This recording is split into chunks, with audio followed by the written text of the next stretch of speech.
Assalamu alaikum and good morning, everyone. Am I completely audible? Yes, sir. Good morning, sir. Good morning. Okay, so let's just wait for a couple of more minutes before we start. And in the meantime, first let's get some things sorted. Only half of you have joined. So I think I've seen Shuaib bin Hassan here already. Are you here, Shuaib bin Hassan?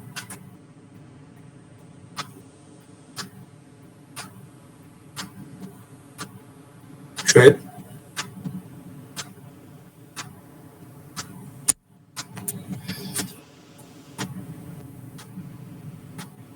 If you're having a problem with your mic or something like that, you can write in the chat.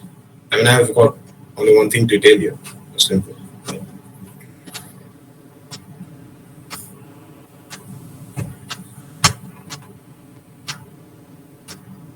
Are you there, Shoaib?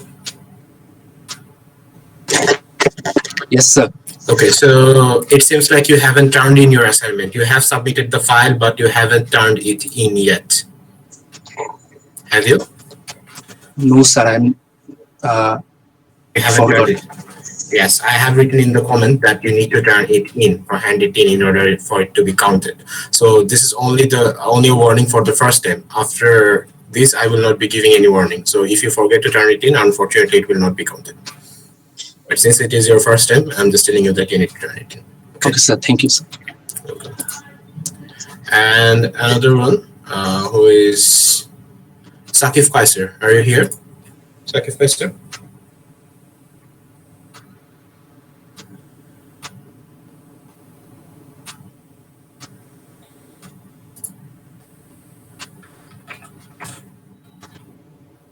Sakif Kaiser seems like he's here.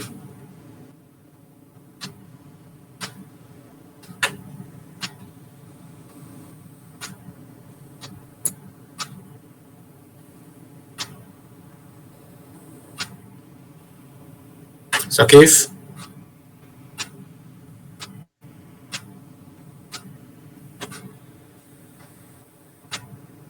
Anyways, I cannot. Okay, so it's fine if your microphone is not working. You have also forgotten to turn in your assignment, so the same warning for you. Remember to turn in the assignment. Okay. Also, one more thing. I have told all of you to not join the meeting more than 5 minutes earlier. So please do not do that, because if you do that, you can assume the role of the owner of the meeting. And in that case, when I record the meeting, it will be saved in your Google Drive, which I think you do not want to occupy some space in your Google Drive. And also, since you people are getting your IoT accounts, so what you can do is that first join in the classroom with your IoT account. If it is before the end date of the first assignment in the lab group, in that case, resubmit the assignment using your IoT account and then take a leave from your personal account. And if it is after that, then it's fine. Just join using your IoT account and take a leave from your personal account. Do not keep your personal account here, because after some days, I will not be providing the secondary link in Google Classroom for this classes. So you need to join using only your IoT accounts. Also, when I start teaching you people things, if I forget to record the meeting, remind me to record it, so that you people can take a look at it later if you want.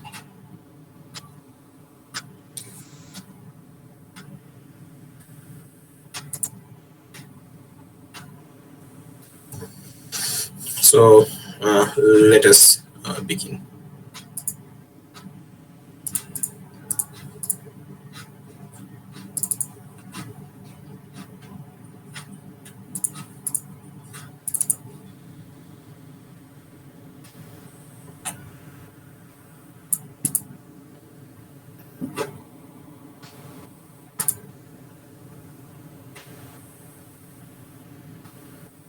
Oh, by the way, about not joining before 5 minutes, that also includes you people joining and leaving the meeting, because I noticed that today some of you actually joined the meeting then left again.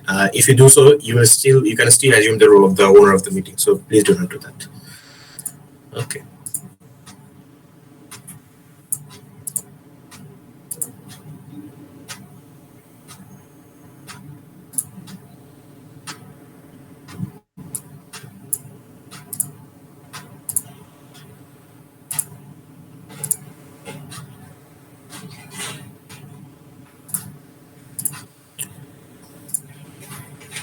So is my screen visible? Yes, sir. Okay. So I think in the previous class, which was not taken by me, you people have seen up to these things, right? Reading inputs. And the thing that you haven't seen was defining them for constants.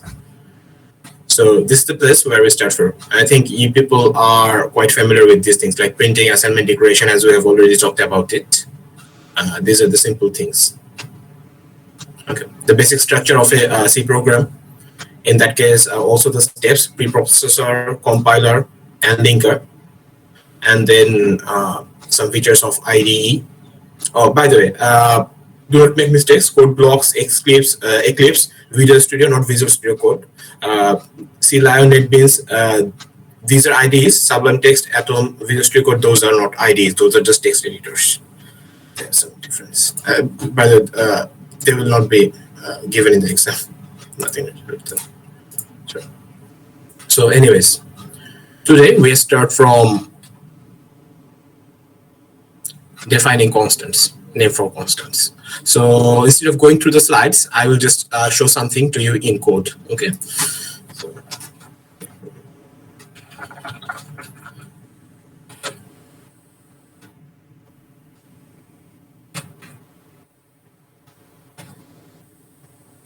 So we can declare constants in this way. Just hashtag define, then a name for the constant. Let's say days in a week, and we can set it as 7. And now if we write our main function, integer main, right? Let's say integer days in a month is equal to days in a week, 4. Let's just roughly calculate for now, and then return 0. So this is a constant that I have used, days in a week, and it's called a preprocessor directive constant. Directive. So this is a preprocessor directive constant. What it actually does simply replaces this value with 7 inside the code. So there are three steps in compiling a code. The steps are pre-processing, then compiling, and then linking. Are the comments visible enough in this theme? These writings for you guys to see in gray? Yes, sir. Okay, so these are the steps: pre-processing, compiling, and linking. These are the actual things of processing the code. And the pre-processing step is simply a text replacing step, where these days in a week will get replaced by this value 7. So if we just ask the compiler to do only the pre-processing, so it will look something like that.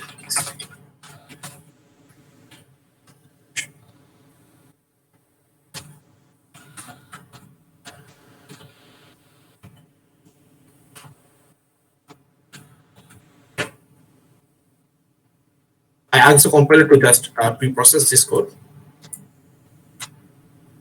Sorry, I forgot to save it. So if we take a look at this, now this is the code. So these are some just things to track it. So ignore these things. And if you see in our code, we previously have days in a week here before, and now it gets replaced by 7 here. Throughout our whole code, we cannot actually change this value, days in a week, 7. We cannot change this value. It will keep on being 7. That's why it's a pre-processing constant. There is another way we can declare constants. That's the compiler way, and we can just declare it by using the word const before it. So in that way, after that, we cannot change the value of that thing. Like I can also say it like const integer days in a month is equal to days in a week into 4. While you declare it, it is fine. But now if I want to change this value, days in a month is equal to 30, it will actually give me an error. So since I am using an editor with some modified things, it actually says that expression must be a modifiable value. And it also gives me which kind of error it is. You don't need to worry about this code. So since it's a constant, it will give me error. So if I try to compile this code,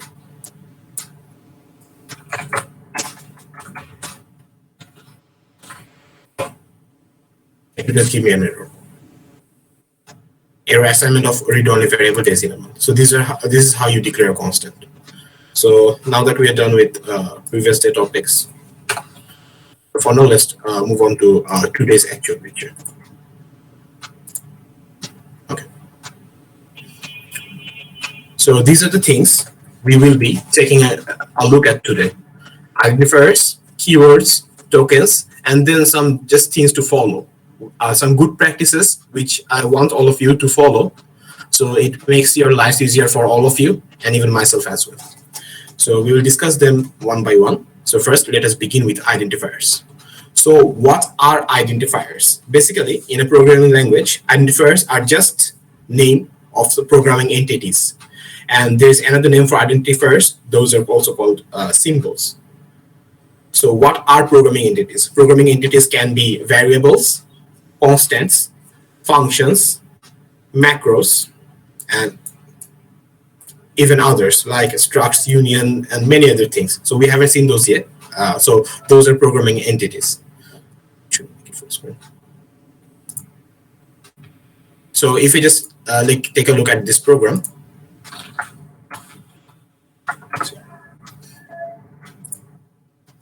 So if I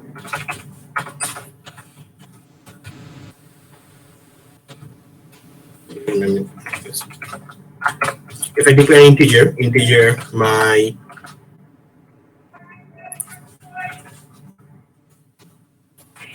variable is equal to 7, this my variable word here is an identifier. So now if you take a look at this, is the slide in this mode okay?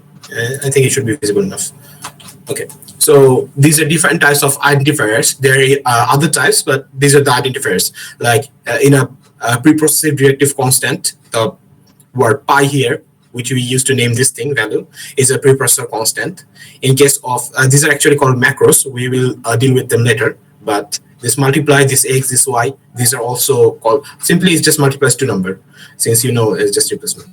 This also an identifier, days in a week, is an identifier, add two numbers, main, my float. All of these are identifiers. That means name of variables and other programming entities. There are some rules that we need to follow to declare identifiers. If you follow those rules, it's completely fine. First of all, an identifier can only contain letters, digits, and underscores. Letters being A, B, C, D, E, F, G, capital and small case letter, both will, uppercase and lowercase both will be fine. Digits are 0 to 9, and underscore is underscore. However, you cannot start an identifier with a digit. If you declare it with a digit, it will be wrong. So you cannot declare some identifier like this. Let's say float 10 times is equal to 10.0. So you cannot declare it like this. This is not acceptable. You will get an error. Expecting an identifier, and this is not an identifier. And then C identifiers are actually case sensitive. So meaning that uppercase, lowercase letters actually mean different things. So age, all of this spell out the same thing, but they're written in different ways. So there are even more combinations with just 3 letters here. They're all different identifiers, and they can all represent different variables. So you can use them to express 4 different variables. So it is completely fine. Integer, age.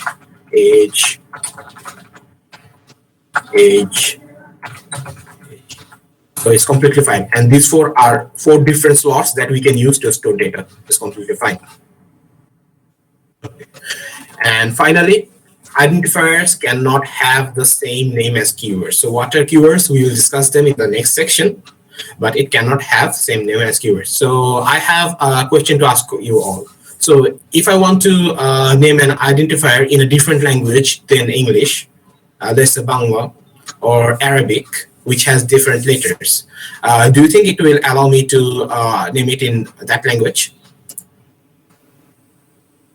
Anyone?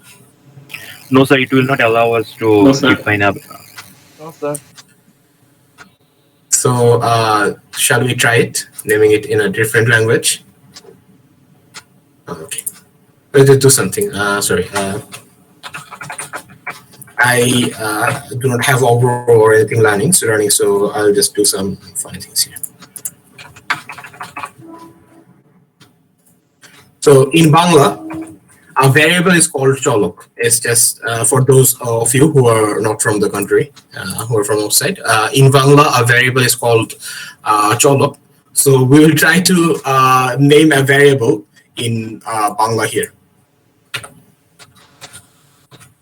Cholok is equal to 10.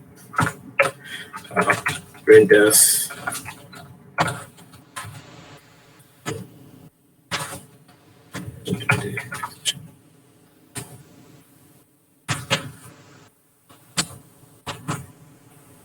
So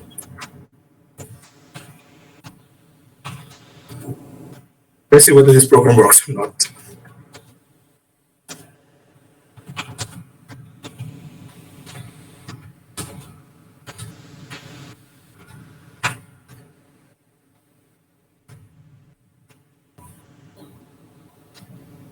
Okay.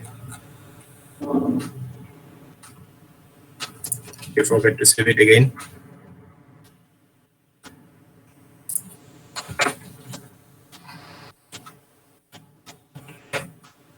Okay, so as you can see, that this program is not working, right? With the value of cholok. So it doesn't know what to deal with it. It has no idea. But if I change the compiler,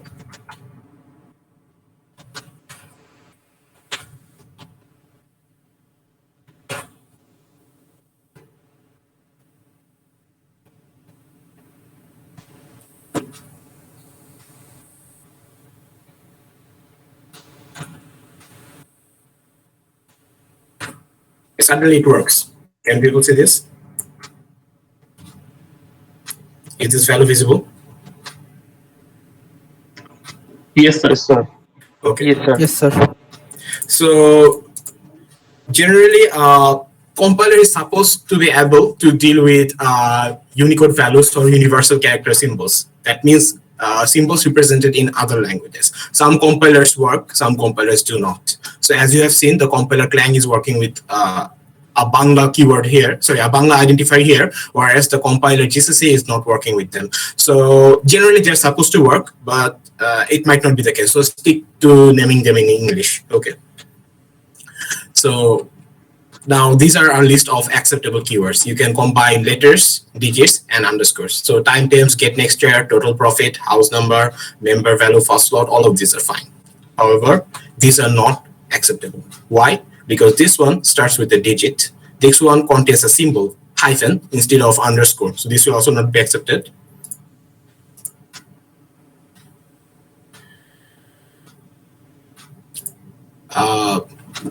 This one contains a space in between. This will not be accepted. Int is actually a keyword in C programming language. So int will not be accepted. And first slot, since it starts with a digit, it will not be accepted. So these are the conditions for acceptable identifiers. Now some notes about identifiers. These are not errors or these are not mandatory to follow, but you should follow them. First of all, follow a convention in naming your identifiers and always stick to it. What are conventions? We'll discuss them in section 4 of this class today.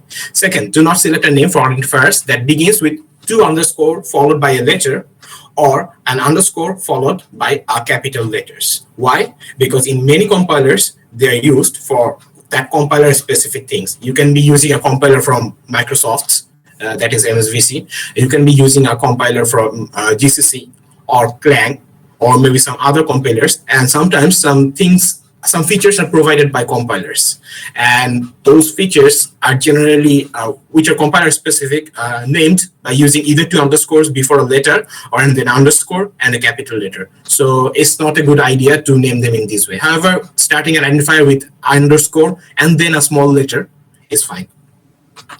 And yes, this is very important. That is, always be very expressive and clear in naming your identifiers. So what do I mean by being expressive and clear? So in our modern days, you can almost think that there is no limit to naming an identifier. That means if you want to name your identifier like this, integer, this is a big A,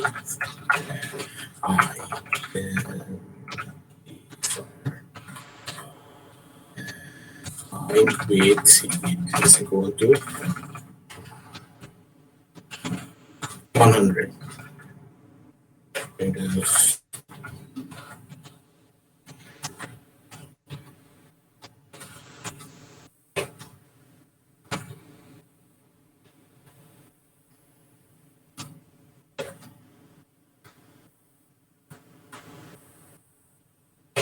So this is completely fine. That means if you need a big name for an identifier, don't hesitate. We are using IDEs or editors, so they will fill up the name for us when we need it. And if you think that, I mean, this is a really long name, you generally do not need this kind of large names. But if you need that, you need quite a big name for identifier, go for it. That means do not name your variables like this: integer A, B, C, D, and do some operations using them. That's just a bad practice. Please do not do those. Okay. So I will show you two examples. This is a code. So this is a code. Okay. If you take a look at this, this is a code. Can anyone tell me what this code is actually performing? I mean, not that it is just adding two numbers and then subtracting from it. What this code is meant to do? What is this code is calculating? I've named some identifiers like this. Can anyone tell me what is this thing doing?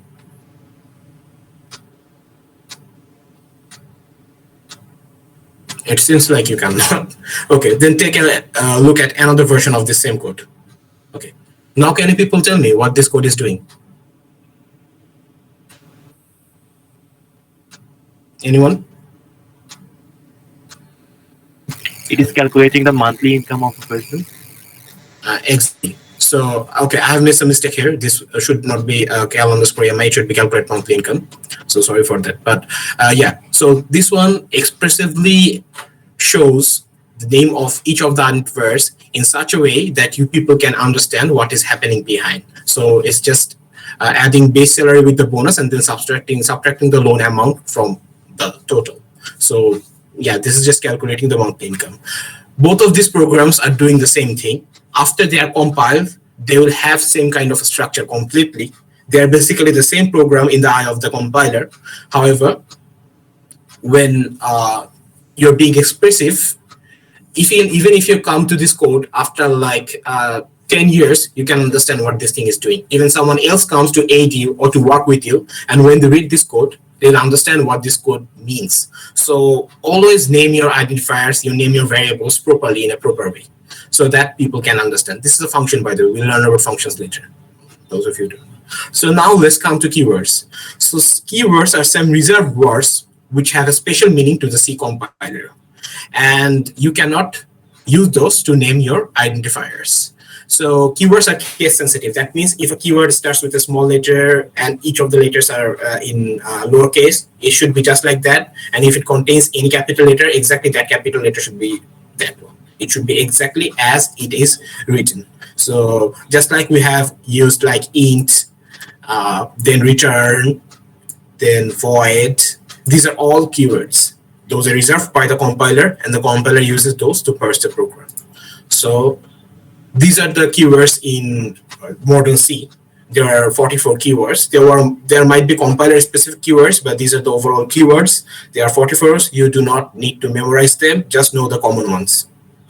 So I'll say that like this couple of the first 4, 5, or 6 rows, if you know all of them, it's fine. And there are also some important things here. So the numbers 1 and 2 shows where they were introduced. So some of them were introduced in ISO standard C99, and some of them were introduced in C11. I do not think C17 introduced any keyword, and C20 is currently under revision.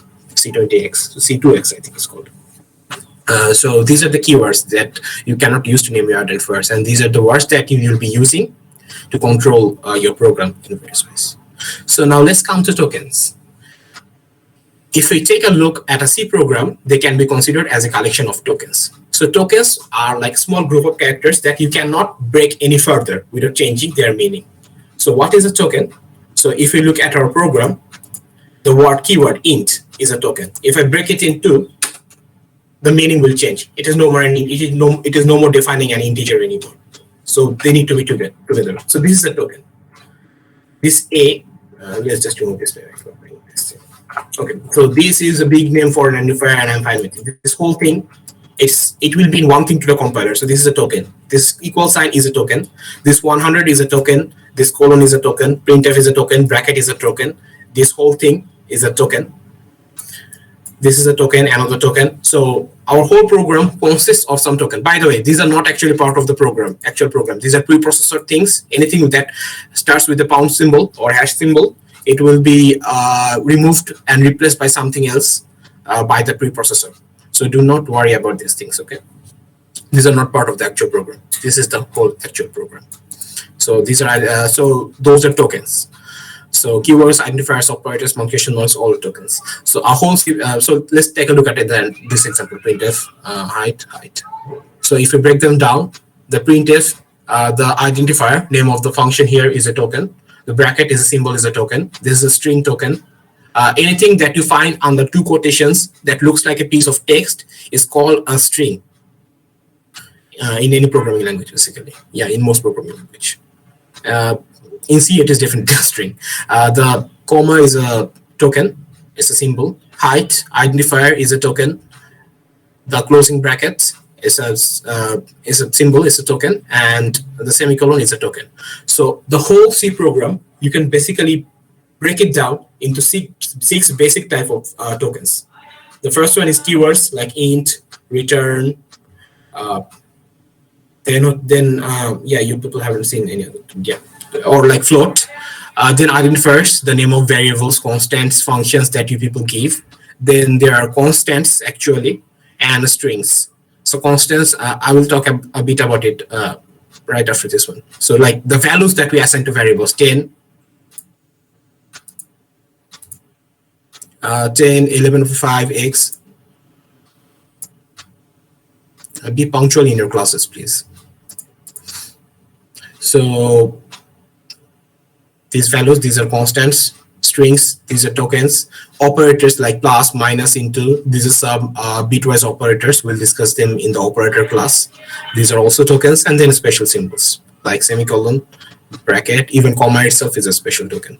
So in together, constant and strings are called literals. So what are literals? When I assign some value to like this integer, like this 100, this is literally an integer. So this is why it's called a literal. If I, this is literally a string, so this is called a literal string. So this is a string token, and this is like, and some people call it constant in some languages. I mean, yeah, some people call it constant, some people call it literal. Both of them have the same meaning actually. So this is an integer constant or is integer literal, and this is a string literal. These are called literals or constants. So yeah, these are the 6 basic types of tokens in which we can break down a C program too. So now let's just talk about coding conventions. Coding conventions are basically just good practices, some rules and some techniques that are followed by programmers, developers, even in other sections to make your life simpler. So it ranges from naming conventions, like how I'm naming my variables. If you see through the whole program, in this example, it has a consistent way of naming variables. Even though I cannot use a space in naming a variable, however, I have made the starting of each word capital so that you can actually differentiate where each of the word is starting. So you can easily read it that this is a big name for an identifier, but I'm fine with it. But if I didn't capitalize these letters, it will be actually really hard to read. You will not understand where a word is ending, and so you will not know how to pronounce it. So there are different kind of ways you can actually, different kind of conventions that you can actually follow to name your variables. It increases clarity, readability, and maintainability of the project. And secondly, a compiler will never force you to implement some kind of coding conventions. Okay, it's completely decided by the programmers and developers how you actually want to name your variables, how you actually want to style your program. And coding conventions also includes this, right? I can write a C program like this. This is completely fine. I can write all of this in like single line. It will still be fine. See, the compiler is completely fine with it. C is a freely typed program, so it doesn't look at how I'm typing it. It just looks at the statements and processes them. However, this actually looks bad. This is difficult to read for the eyes. So just do not do it. Keep it formatted.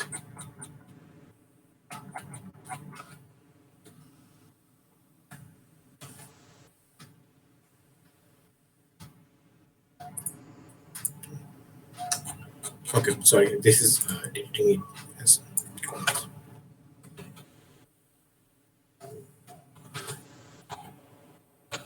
In most editors, I can you can just command those editors to format your document for you, and they will format it. So even the number of spaces in a tab, or these are called indentation, when we're moving a line inward from the actual starting point, these are called indentation. The amount of indentation you do is also part of the convention that you're following, since it doesn't care about how much indentation you're putting. So these are also fine. This is also a fine program. But if you write it like this, make sure that throughout your whole program has a similar kind of indentation. So just stick with one thing. And how you want to do it is completely up to you. So some of the very common ways of naming a variable is camel casing, where the first letter is actually in lowercase, and afterwards every new word has a capital letter in the beginning. There's Pascal casing, where each of the words has capital letters and then small case. Snake casing, each of the words are in all small letters, all lowercase letters, but each of the words are separated by underscore.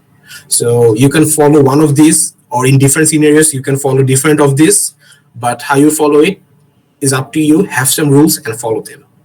And then there is something called Hungarian notation that are commonly used, which is basically used to convey some information about an identifier. Like if we have an identifier, total amount, which is actually integer. So I can use the letter I before the name of this variable, and it will mean that it is an example of an, this is an identifier, which is an integer.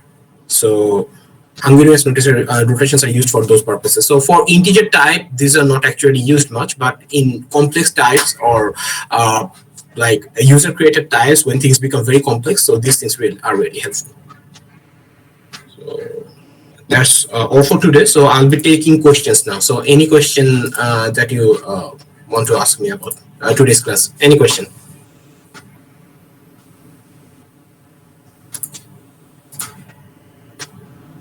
Yeah, sure. Yeah, ask it. So, sir, two questions about defining constants. So, firstly, Sure. what is the exclusivity of defining constant if I can keep it in some other variable inside my code? Okay. So why define constant when you can keep it inside a variable, right? Like this. Integer constant is equal to 7, and let's say const integer and actual constant is equal to 7, right? Yeah. So why should we do it like this? So constant is basically a promise. There are ways to actually change these constant values, but let's not go there. That's breaking the code. But it's actually a promise to yourself that you are not changing this value. That means when you're writing a very large piece of code, sometimes you will be modifying the values in themselves. Remember, when you write something like this, scanf, like person B, and constant, right? If we do it like this, the value of constant will be changing, right? Based on the input of the user. Yep. However, if I do it like this, when I compile this code, it will actually throw an error. I can show it to you.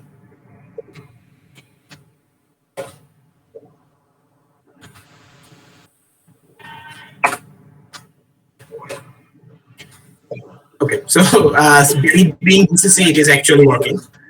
You can never know what the compilers actually do unless you. Okay, so yeah, like if I do it, compile it with Clang, which is an even more expressive compiler, it will say that format has an integer pointer, but the argument has type const integer pointer. That means forget about that. That means it basically says I shouldn't be modifying these values. Still, I am.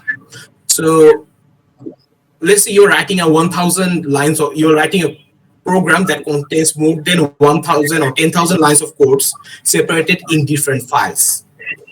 Now, there are some values which you should be modifying, and there are values which you shouldn't be modifying.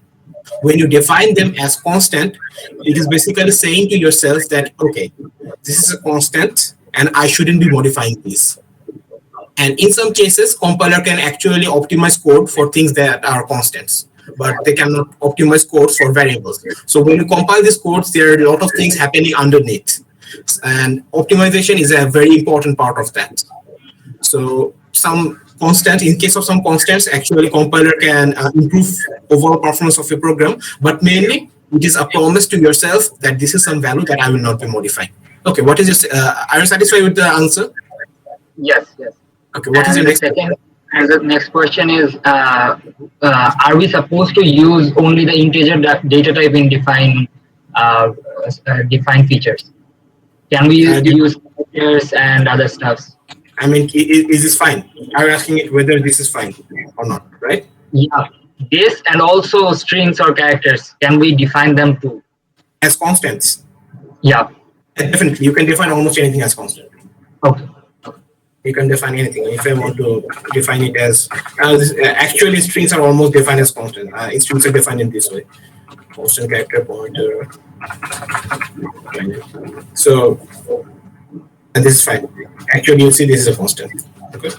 And if you want to use the preprocessor macro constant, that is also fine. Okay. Any more questions? How to do that in that preprocessor section, like hashtag define and then what? Hashtag define, like I define like this, 3.14159265. Since it's just a replacement value, you can define it like this, and it will become the constant. Okay, so if I want to define a string, then I would just write the string in the in that place of 3114, right? Yeah. Like this, define str const. Anything, it will work. Okay. Because this is just you said compiler has nothing to do with it. This is just replacement. So whenever the compiler sees the value str const, it replaces it. So actually, you can also write integer main void printf hello world. This is also fine. This will also work. Or you can let's just work with just printf for now. At least be a little bit civilized. Okay. So if I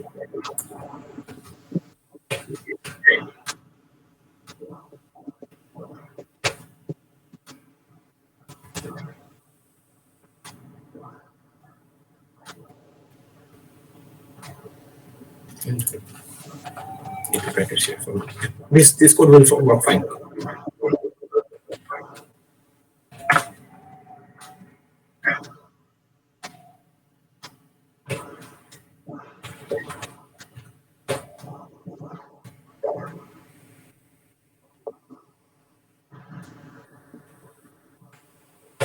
Yeah, hello.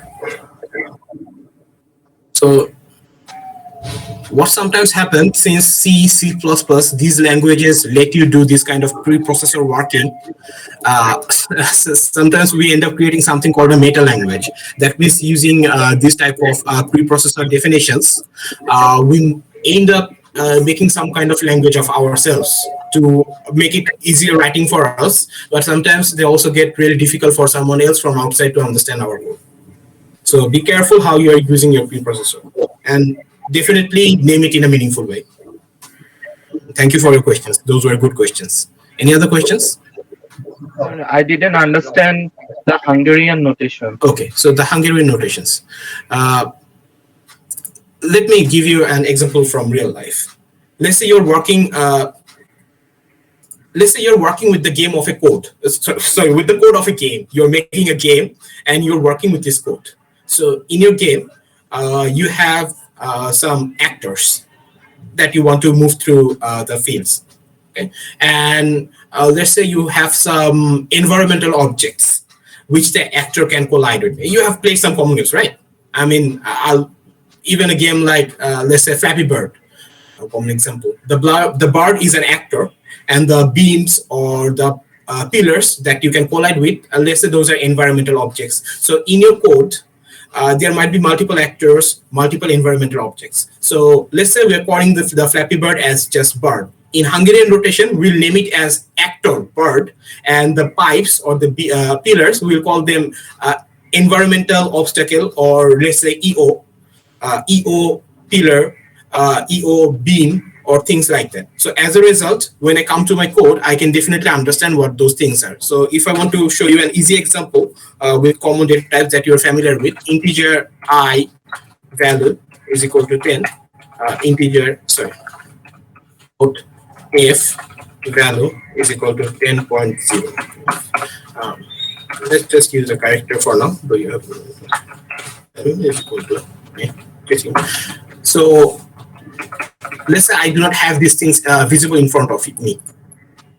So what I can do when I'm writing some piece of code, let's say another integer, or now just use a normal thing, result is equal to I underscore value plus f underscore, so f value. Let's forget about the type. So what will be the type of result? So we are adding an integer and float. So when we add integer and float, the output generally comes as float. We will talk about this next week. Right, we might talk about this in next week, or we will talk about this in today's lab in simple form. So integer plus value. Sorry, integer plus float, and the result would be float. So I can write it as float here. However, I do not need to take a peek at the type of the variable, because since I have already named it as I, named it as f. So whenever we're reading through the code, we can know that, okay, I have said that whenever any identifier has prefix I with it, it is an integer. Whenever any name of variable has a prefix f with it, it is a float. So definitely I'm adding an integer with a float. So the output will be float. So I do not need to look at anything else. So since this thing will tell most of the things directly, people do not add integer or float modifiers in front or Hungarian notations in front, but with complex type. Like a very common practice is there's something called a static integer.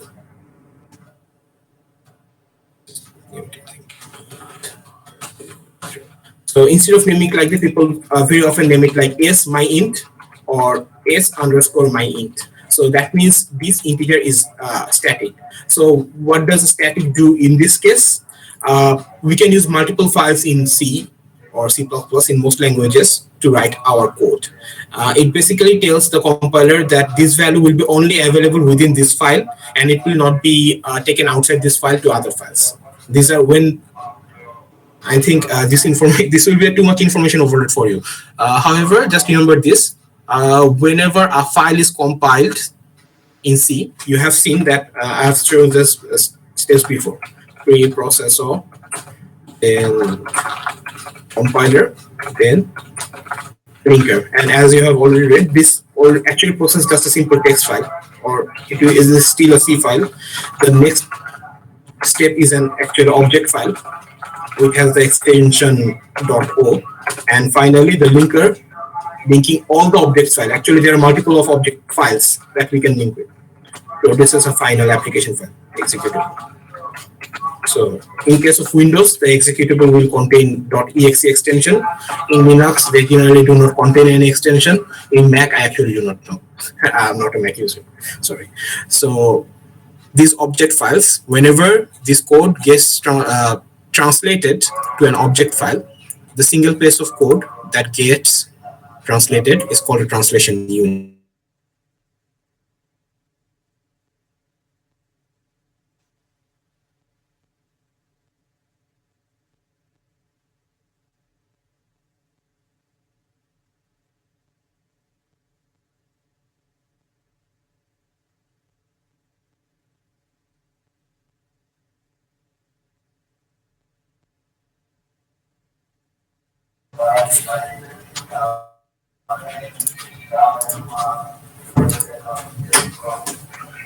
Sorry, the electricity just went out, so I have shifted to my mobile's internet. Am I visible and audible? Yes, sir. Yes, sir. You're visible. Okay, so It just gets translated into a single translation unit. And in those case, this keyword static means it will remain in that translation unit. So for now, forget about those. Basically, what Hungarian notation helps us is to give some identification to an identifier which we can use for ourselves in a way that we set. That's just Hungarian notation. When you are working with codes more and more, as you get into complex codes, even more complex codes, you'll get quite familiar with Hungarian notation. That won't be a problem. Did you understand what is Hungarian notation? Yes, I understood. Any other questions?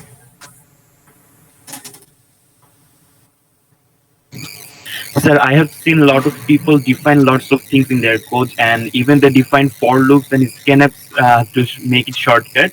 Is it actually follow the convention, or is No, it actually good? No, it is actually a bad practice. So like for loop or scanf, you'll generally see like competitive programmers defining them in short Yes, form. sir. Yes, sir. Right. So in competitive programming, time is actually a constraint. Time is actually a constraint, so they do not want to write the whole for loop.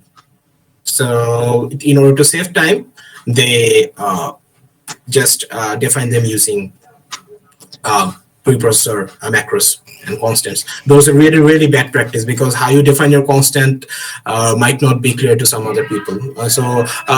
Just keep those two things separate. Competitive programming is good for building your knowledge, logical thinking, and low level like solving problems and those kind of things, but do not follow the convention they follow here in normal cases. When you develop something large, keep your code as much verbose or understandable as possible. And you will also see competitive programmers using only code blocks even after like 3 or 4 years.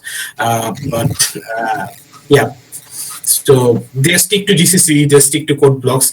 First of all, using GCC in Windows is actually not a good idea, because GCC is not built for Windows. If you're in Windows, you will either be using MSVC or Clang. But however, code blocks and GCC is easy to use. That's why we start with those things. And as you move on, like in second year, third year, fourth year, you'll be using better tools. Yes, sir.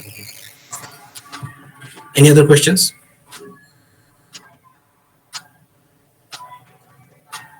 Anyone else? So, okay. I just want to ask you one thing. Can any one of you tell me that in your assignment, you had to submit a JSON file? Why did I ask you for a JSON file? Or among other things, why did I ask you to submit that thing? Can anyone guess?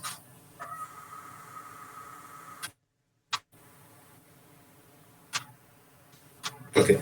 So I asked you for JSON files specifically, so that I can actually read those files later and prepare. Yeah.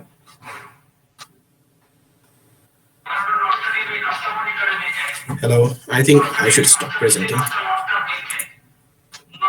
Is it okay now? Am I audible?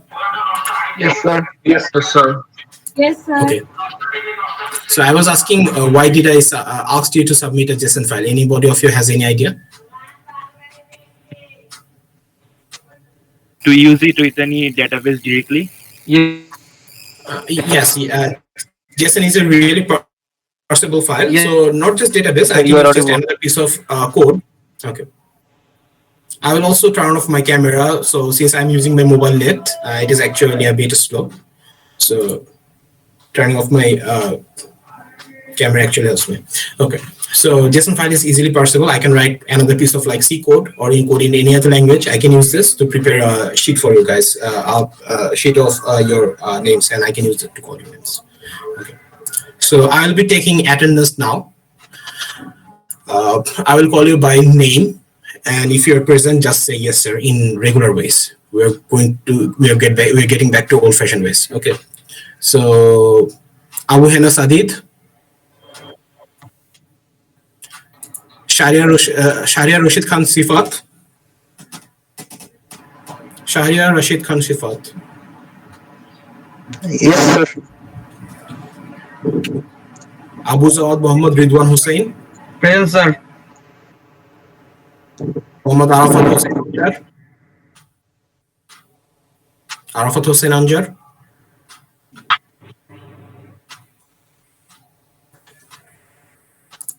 If you're present and you have problem with your mic, and if I call your name, yes, you will get the slides. Whoever you asked the question, you'll definitely get the slides.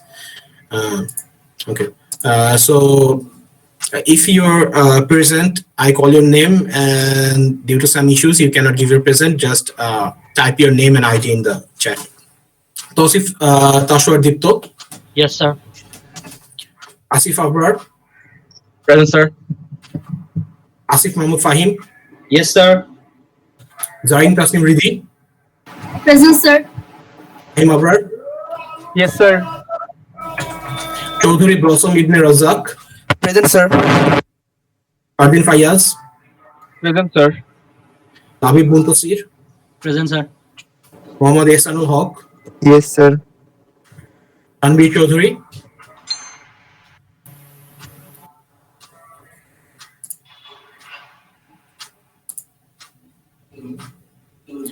Don't worry, for this time I am not asking the names from the assignment. About assignment, contact me after this one, not right now. Tanvir Chaudhuri.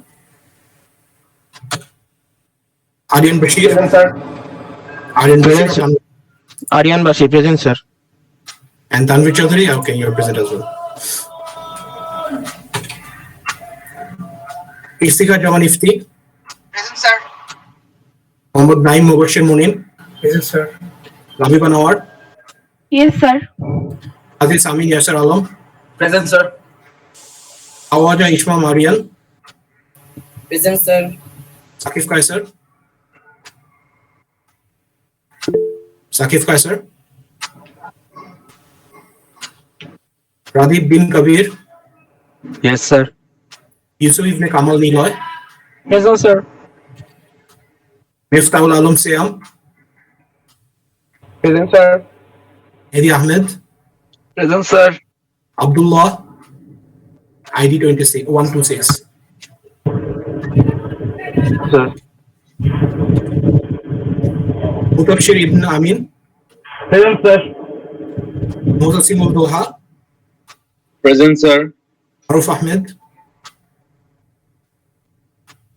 Maruf Ahmed. Samnun Asfar. Samnun Asfar. Present, sir. Ramis Zaman Audhi. Present, sir.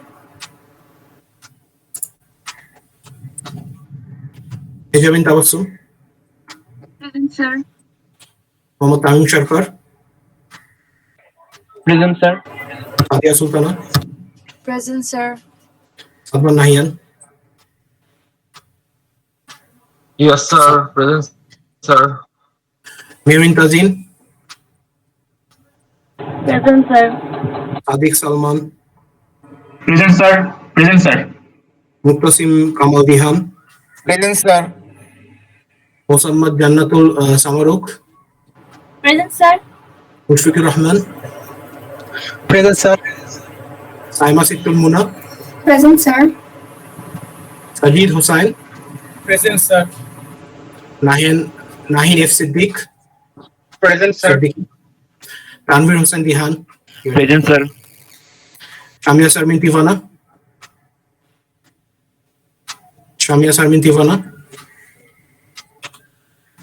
Shuaib bin Hassan. Present, sir. Arif Safwan Haq. Present, sir. Afwan Saqib. Present, sir. Sayan Ilham. Present, sir. Amim Ahmed. Present, sir. Tanvir Ahmed Tonmoy. Present, sir. Sabbir Alam Saad. Sabbir Alam Saad. Tanvir Hassan Ananto. Present, sir. Munzer Mahmood. Present, sir. Amina. Present, sir. Amina, what's your full name, by the way? Amina Rafa. Okay. So I think in IoT you have submitted your name as just Amina in some kind of form, so that's why it's there. Okay. So anyone who was left out? Sir, I'm also present, but you didn't take my name, sir. Okay. Just a moment. Samia, I've given your present. Okay. So one by one. Yes, Maruf. Sir, I missed my presence, sir. What's your ID? 129, sir. 129. Okay. 129. And Sakib Kaisar 121.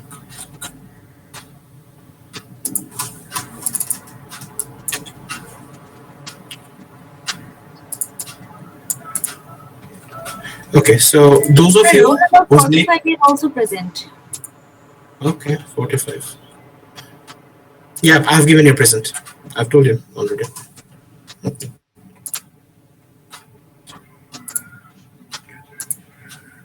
So those of you whose name are like Arsenal Wakif Shah. So if I haven't called your name, just write in the chat your name followed by your ID. Yes, sir. Okay, sir. And after all of you have submitted your assignments, if you have any question regarding the assignment, ask in the Google Classroom comment. From now on, try to keep your questions in Google Classroom's comments regarding assignments. In that way, it is easier for me to manage. Followed by your ID, please. Your name followed by your ID. Name, comma, ID. So, sure.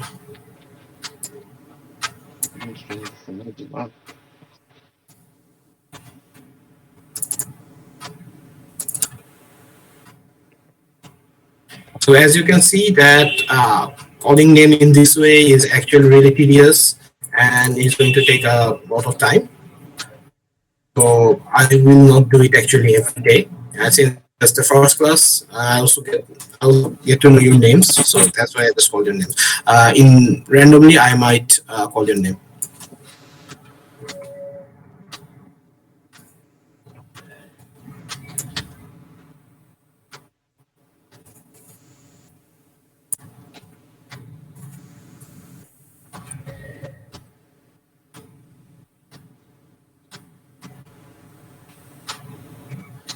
Abdul Halim, have you written your name and I think I didn't call your name, right?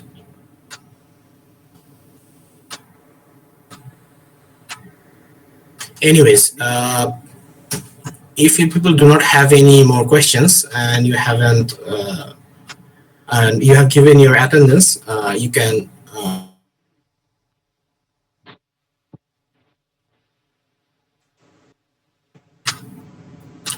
about the assignment. Please stay 1 or 2 minutes more. Sorry. Those of you also let your friends know about it. Those of you who have already, I've told this one already before at the starting of the class. I'm saying it again. Those of you who have already got your IoT mail address, submit your assignment again from the IoT mail address and take a leave from the class from your personal mail address. Just stay with your IoT mail addresses. And if you get your IoT mail address after the first assignment is over, then you do not need to worry about the assignment. Just take a leave from your personal account and from then do every kind of transaction with your IoT account only.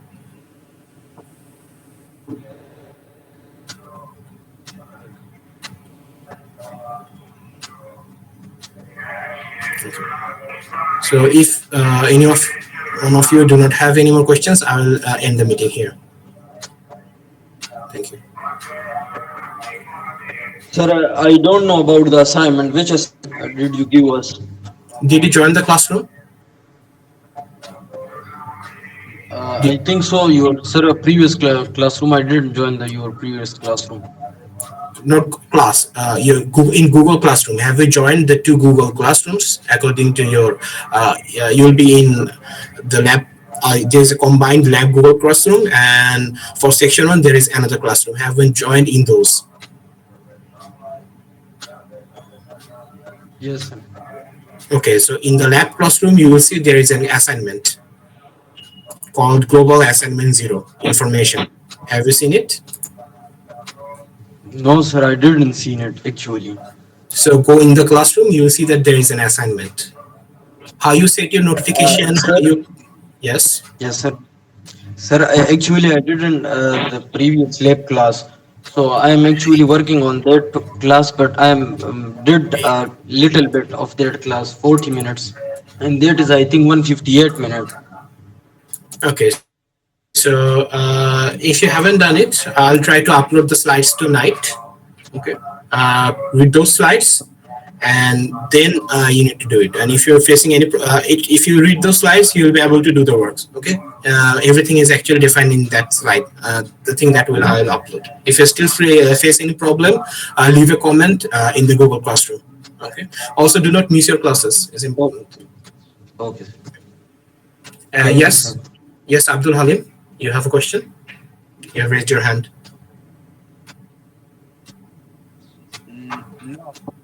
No.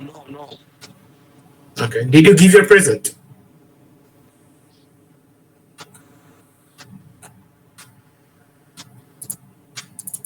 Abdul Halim? Yes. What's your ID? Yes. My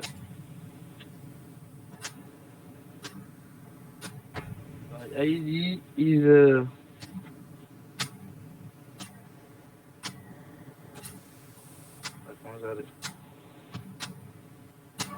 Those of you who are done with your present, you can leave the classroom.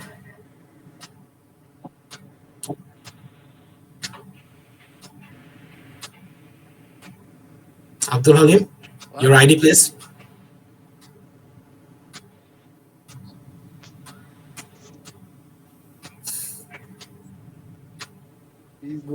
Is 20 24. Is that a question or an answer? Write your full ID in the Google Classroom chat, please. Sir, I Okay. You can leave. Arsalan, you can leave. I have a question, sir. Yes, sure. Sir, actually, I'm not familiar with programming, and Alhamdulillah, I learned each and every subject very well, but I'm not familiar with programming, so I'm facing a lot of problems. So, sir, what should I do?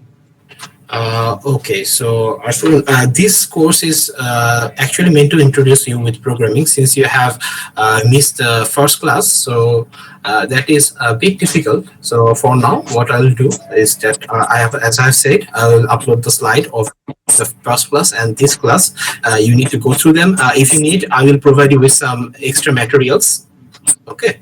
So since it, after uploading the slide, after reading them, if you still face problem, send me a mail. Okay, send me a mail, and accordingly, I will take actions. Whatever I can do to help you. Inshallah, I'll try my best to help you. Yeah. Thank you so much, Sajib. You're welcome. Yes, Abdul Halim, what is your ID? Your ID, please. Write it in the chat. I mean, it is weird if you do not know your ID. 100 and 87.